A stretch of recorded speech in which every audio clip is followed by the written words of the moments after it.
மாவட்டம் பவானிசாகர் அணையின் நீர்மட்டம் 101.50 அடியாக உயர்ந்துள்ளது. நீர்வரத்து அதிகரிப்பதால் அணையிலிருந்து உபரி நீர் எந்நேரத்திலும் பவானி ஆற்றில் திறக்கப்படும் சூழல் ஏற்பட்டுள்ளதாக பொதுப்பணித்துறை அதிகாரிகள் தெரிவித்துள்ளனர். இதனாலே ஆற்றின் கரையோரம் மற்றும் தாழ்வான பகுதிகளில் வசிக்கும் மக்களுக்கு வெள்ள அபாய எச்சரிக்கை விடுக்கப்பட்டுள்ளது.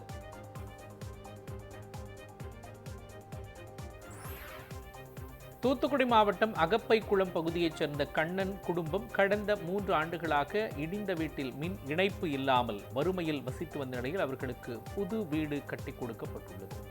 ஏழ்மை நிலையில் இருந்த கண்ணன் குடும்பத்தினருக்கு வருவாய்த்துறை சார்பில் புதிய வீடு கட்டி கொடுக்கப்பட்டது. புதிய வீட்டில் பால் காய்ச்சும் விழா நடைபெற்றது. அனைவருக்கும் மகிழ்ச்சி ஏற்படுத்தியது.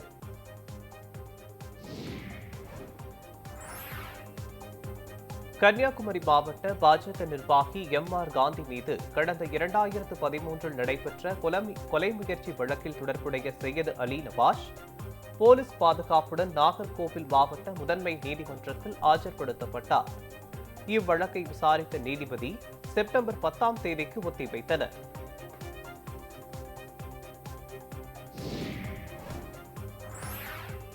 திருப்பத்தூர் மாவட்டம் வள்ளிப்பட்டு பகுதியில் வீட்டில் பதுக்கி வைத்திருந்த 23 செம்மரக்கட்டைகளை வனத்துறையினர் பறிமுதல் செய்தனர். இதுகுறித்து வழக்கு பதிவு செய்த போலீசார் செம்மரக்கட்டை கடத்தலில் வேறு யாருக்கெல்லாம் தொடர்பு என்று விசாரணை மேற்கொண்டனர்.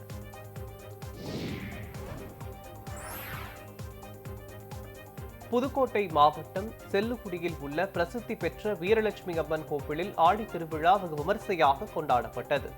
விழாவின் முக்கிய நிகழ்வாக அம்மன் சர்வ அலங்காரத்தில் பக்தர்களுக்கு அருள் பாலித்தார். நேர்த்திக்கடனாக 30க்கும் மேற்பட்ட பக்தர்களின் தலையில் தேங்காய் உடைக்கப்பட்டது. இதில் ஏராளமான மக்கள் கலந்து கொண்டு தரிசனம் செய்தனர். கன்னியாகுமரி மாவட்டம் தக்கலை அருகே 17 வயது சிறுவனுக்கு பாலியல் தொல்லை கொடுத்த மத போதகரை போலீசார் கைது செய்தனர். மூலச்சல் பகுதியைச் சேர்ந்த போதகர் வர்கீஸ் சிறுவனுக்கு பாலியல் தொல்லை கொடுத்ததாக பாதிக்கப்பட்ட சிறுவனின் உறவினர்கள் காவல் நிலையத்தில் புகார் அளித்தனர். இதன் அடிப்படையில் விசாரணை மேற்கொண்ட போலீசார் வர்கீஸை போக்சோ சட்டத்தின் கீழ் கைது செய்து சிறையில் அடைத்தனர்.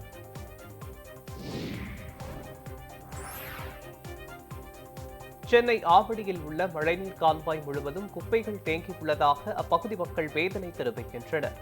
சாலையில் கொட்டப்பட்டுள்ள குப்பைகளால் அப்பகுதி முழுவதும் துர்நாற்றம் வீசுவதாகவும் அவர்கள் கூறினர். கால்வாயில் கிடக்கும் குப்பைகளை அகற்ற எவ்வித நடவடிக்கையும் எடுக்கவில்லை எனவும் அப்பகுதி மக்கள் குற்றம் சாட்டினர்.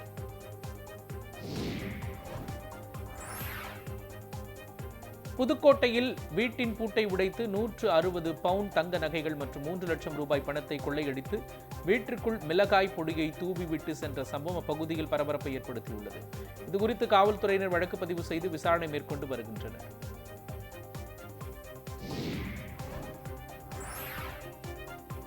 ராமநாதபுரம் மாவட்டம் தனுஷ்கோடி அருகே கோதண்டராமர் கோவில் பின்புறம் உள்ள ஆக்கிரமிப்புகளை கோவில் நிர்வாகம் சார்பில் அகற்றும் பணிக்கு எதிர்ப்பு கிளம்பியது.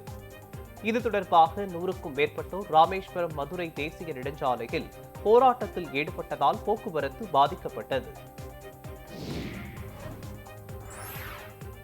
தென்காசி மாவட்டம் சங்கரன் கோவிலில் உள்ள சங்கர நாராயணசாமி கோயிலில் ஆடி தபசு திருவிழாவை முன்னிட்டு மண்டகப்படியில் எழுந்தருளிய அம்பாளுக்கு சிறப்பு அபிஷேகமும் தீபாராதனையும் நடைபெற்றது. அலங்கரிக்கப்பட்ட பூ பல்லக்கில் அம்பாள் எழுந்தருளி திருவீதி உலா நடைபெற்றது. இதில் ஏராளமான பக்தர்கள் கலந்து கொண்டு சாமி தரிசனம் செய்தனர்.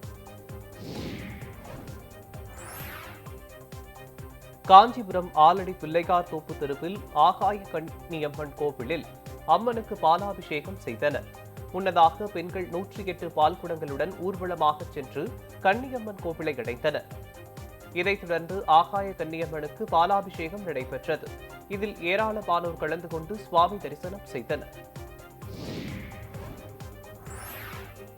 திருப்பதியில் ஷோரூம் ஷட்டரை உடைத்து அங்கிருந்த 43,000 ரூபாய் பணத்தை கொள்ளையடித்து சென்ற சம்பவம் அப்பகுதியில் பரபரப்பை ஏற்படுத்தியுள்ளது. இதுகுறித்து வழக்கு பதிவு செய்த காவல்துறையினர் சிசிடிவி காட்சிகளின் அடிப்படையில் கொள்ளையர்களை தேடி வருகின்றனர்.